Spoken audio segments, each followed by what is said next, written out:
स्वागत है आप सभी का हमारे इस ऑफिस पर। आज है दिन शुक्रवार, हम सभी बहनें हैं एक साथ। राधिका के गीत सभी बहनों के चैनल पर जो मेरा प्रणाम। बहुत प्यारी है यार, कसम से हम यही कहेंगे, आप लोग इनके चैनल को सपोर्ट करिए। और भैया भी एकदम हीरो है, लल्लन और आज हमारी एक आंटी जी आई है मिलने के लिए मुंबई से। हमारे अंकल भी साथ में आए हैं, प्यारी सी बच्ची आई है। और आंटी जी के भी चैनल का नाम बताएंगे। बताओ आंटी थोड़ा सा। शांति देवराज प्रजापति। शांति देवराज प्रजापति। तो निवेदन बटे दसों नखुनवा देखता है ना, हम निवेदन करी तो भैया सपोर्ट कर जाए। और सब दीदी सब भौजिन का तो रोज देखा था, इनके चैनल पर धूम मचावत जाए सर। सुनो राधिका भाभी।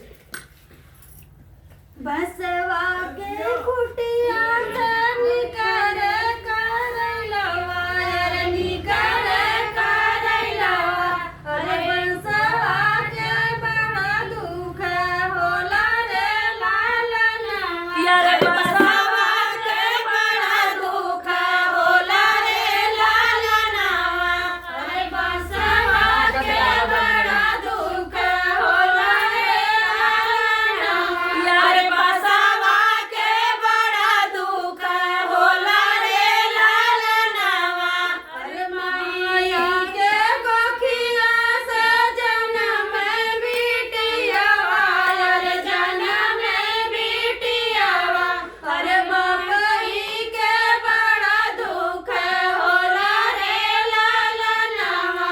अरे बापाई के बड़ा दुख होला रे लालनवा। अरे बापाई के बड़ा दुख होला रे लालनवा। अरे बापाई के बड़ा दुख होला रे लालनवा। अरे बसवा के कुटिया से निकर करैलवा। अरे निकर करैलवा। अरे बसवा के बड़ा दुख होला रे लालनवा। अरे बसवा के बड़ा दुख होला रे लालनवा। अरे बसवा के बड़ा दुख होला रे लालनवा। अरे बसवा के बड़ा दुख होला रे लालनवा। अरे माँ चाची के कोखिया से जन्म बिटियावा। अरे जन्म बिटियावा। अरे चाचा के बड़ा दुख होला रे लालनवा। अरे चाचा के बड़ा दुख होला रे लालनवा। अरे चाचा के बड़ा दुख होला रे लालनवा। अरे चाचा के बड़ा दुख होला रे लालनवा। बसवा के कुटिया से निकरै करैलवा। अरे निकरै करैलवा। अरे बसवा के बड़ा दुख होला रे लालनवा। अरे बसवा के बड़ा दुख होला रे लालनवा। अरे बसवा के बड़ा दुख होला रे लालनवा। अरे बसवा के बड़ा दुख होला रे लालनवा।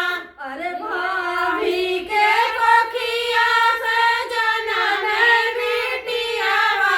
अरे जन्म बिटियावा। अरे भैया के बड़ा दुख होला रे लालनवा। अरे भैया के बड़ा दुख होला रे लालनवा। अरे भैया के बड़ा दुख होला रे लालनवा। अरे भैया के बड़ा दुख होला रे लालनवा।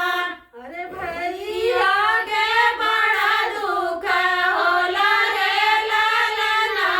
अरे भैया के बड़ा दुख होला रे लालनवा। बहुत सुंदर। और राधिका यादव के गीत चैनल को ज्यादा से ज्यादा सपोर्ट करिएगा। बहुत प्यारा गीत सुनाई है। और ललनवा गीत वैसे भी बहुत दर्द लगता है सुनने में, लेकिन बहुत अच्छा आप लोग सपोर्ट करिएगा। बहुत बहुत धन्यवाद। चल एक ठो हम एक ठो सुना दिला गनवा वाला।